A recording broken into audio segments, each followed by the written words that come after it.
नमस्कार, वास्तु लिविंग में आप सभी दर्शकों का बहुत बहुत स्वागत है। दर्शकों, एक प्रसिद्ध कहावत है कि जीवन में अधिक रिश्ते होना ज़रूरी नहीं, लेकिन जो रिश्ते हैं उनमें जान होना बहुत ज़रूरी है। आप समझ ही गए होंगे कि मैं बात कर रहा हूं रिलेशनशिप की। आज हम अपनी वास्तु और फंक्शुई कंसल्टेंट पल्लवी जी के साथ बातचीत करेंगे रिलेशनशिप एंड वास्तु विषय पर। आइए उनका स्वागत करते हैं। पल्लवी जी, कार्यक्रम में आपका बहुत बहुत स्वागत। शुक्रिया।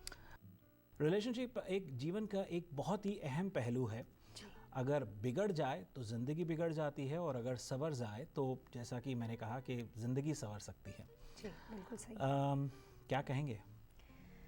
बहुत सही बात है। रिश्तों से दुनिया बनती है, और दुनिया किसी भी इंसान को अपने आप में पूरा बनाने के लिए, उसका वर्ल्ड उसके लिए उसके साथ रहना बहुत ज़रूरी होता है। जी। रिश्ते कई तरह के होते हैं, सोशल होते हैं, पर्सनल होते हैं, बिजनेस के होते हैं। बहुत सारे लोगों के मुंह से आप सुनते हो कि मेरे साथ विश्वासघात हो गया, धोखाधड़ी हो गई, और कई बार आदमी टूट जाता है, डिप्रेशन आ जाती है, बिजनेस पायमाल हो सकता है, घर बिखर सकता है। रिलेशनशिप के बनने और बिगड़ने से आदमी की दुनिया संवर जाती है या बिखर जाती है।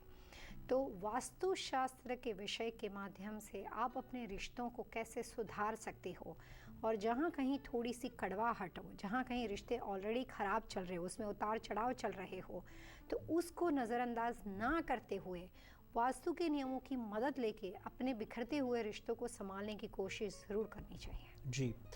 रिलेशनशिप किसी भी तरह का हो सकता है, भाई बहन का हो सकता है, पति पत्नी का हो सकता है, माता पिता के साथ हो सकता है। अलग अलग पहलू हैं रिलेशनशिप के, और हर पहलू एक ऐसा पहलू है जहाँ पे आप you can not leave the ends loose. आपको उनको इंटैक्ट, उन्हें बांधे रखना बहुत ज़रूरी है।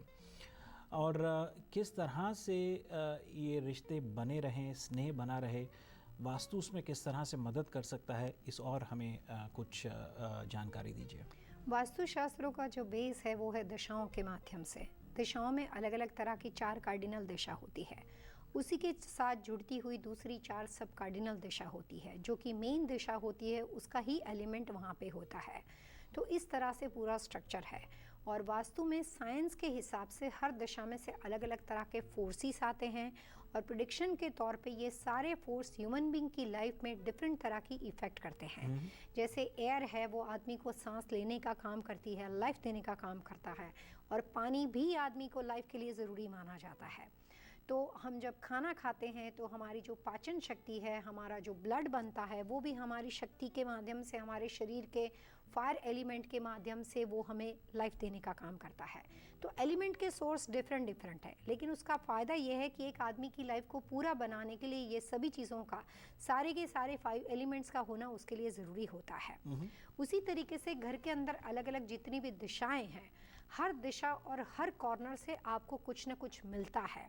जैसे आयुर्वेदिक ये कहता है कि अलग अलग तरह की जड़ी बूटी और औषधियों से आपको काफ़ी लाभ होते हैं, आपको जानना है कि आपको उसको कहाँ ज़रूरत है।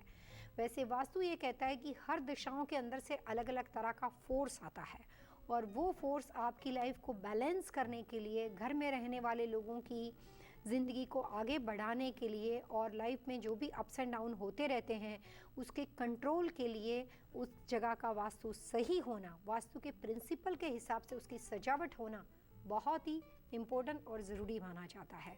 इसीलिए वास्तुशास्त्र का उल्लेख हमारे वेद ग्रंथों में है, और वास्तु के जो प्रणेता है, वास्तु जिन्होंने लिखा है, वो हमारे ऋषि मुनि थे। तो ऋषि मुनि ने इंसान की लाइफ के साथ जुड़ती हुई हर चीज़ को अलग अलग माध्यम से वेदों में समझाया है।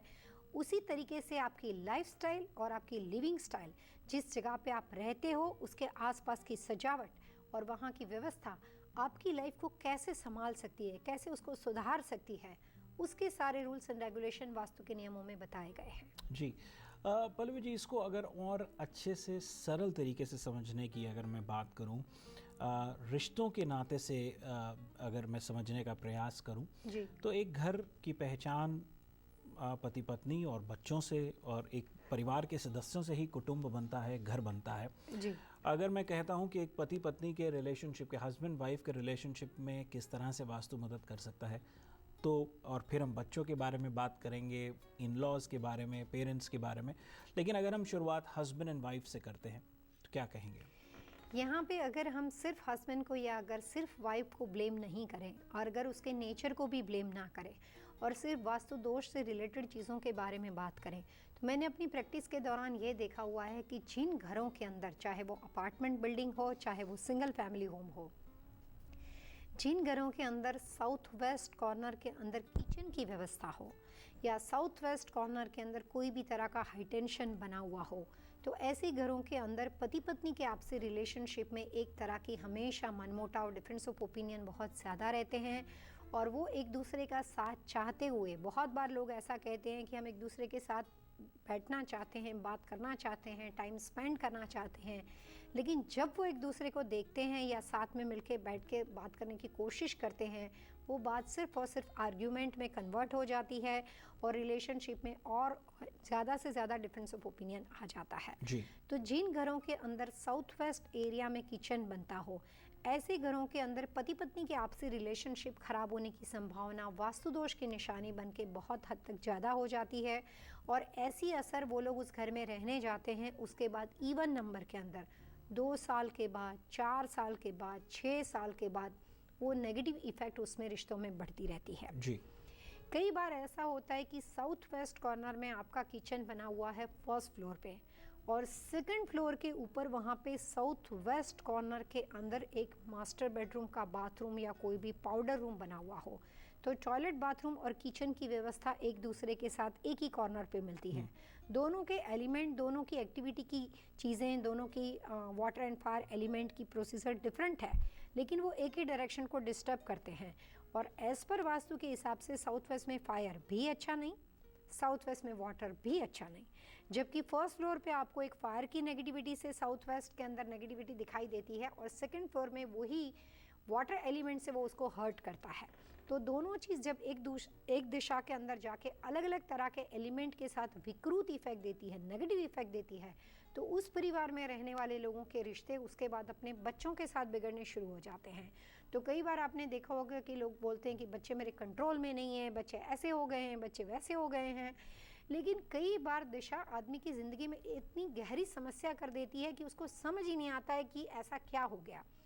उसी नेबरहुड के अंदर नेक्स्ट 2 घर छोड़ के आप देखोगे तो वही एक दूसरा परिवार रहता है, तो वहाँ पे बच्चों से रिलेटेड समस्या नहीं होती और कुछ और होती है। तो वास्तु ये कहता है कि जब कभी भी आप कोई भी घर बदलते हो या बिजनेस लोकेशन को बदलते हो, 90 डेज के अंदर उस ज़मीन का आपके ऊपर इफेक्ट होना शुरू हो जाता है। अगर वहाँ पे चीज़ें अच्छी है, आपके लिए फ़ायदेमंद है, तो वहाँ पे आपको लाभ दिखता है। जो चीज़ आपके लिए नेगेटिव है, सिर्फ उतना आपको नुकसान दिखाई देता है। तो ज़्यादातर आदमी रिलेशनशिप में एक दूसरे को कोसते हैं कि मेरा हस्बैंड ऐसा है, मेरा बॉयफ्रेंड ऐसा है। लड़कियों को लगता है कि मेरे अलग अलग पेरेंट्स का रिलेशनशिप मेरे लिए बिल्कुल, वो मुझे समझ नहीं पाते हैं। बट ये सब सिर्फ मान्यता है। ज़मीन और दिशाएं आदमी को इतनी हद तक बौखला देती है कि आदमी ना चाहते हुए वैसी हरकतें करता है जो आम आदमी करने की बात सोच नहीं सकता। जी जी। दर्शकों, वास्तु लिविंग में अब वक्त तो चला है एक छोटे से ब्रेक का। रिलेशनशिप एंड वास्तु पर हम बातचीत जारी रखेंगे ब्रेक के बाद। अब बने रहिए हमारे साथ।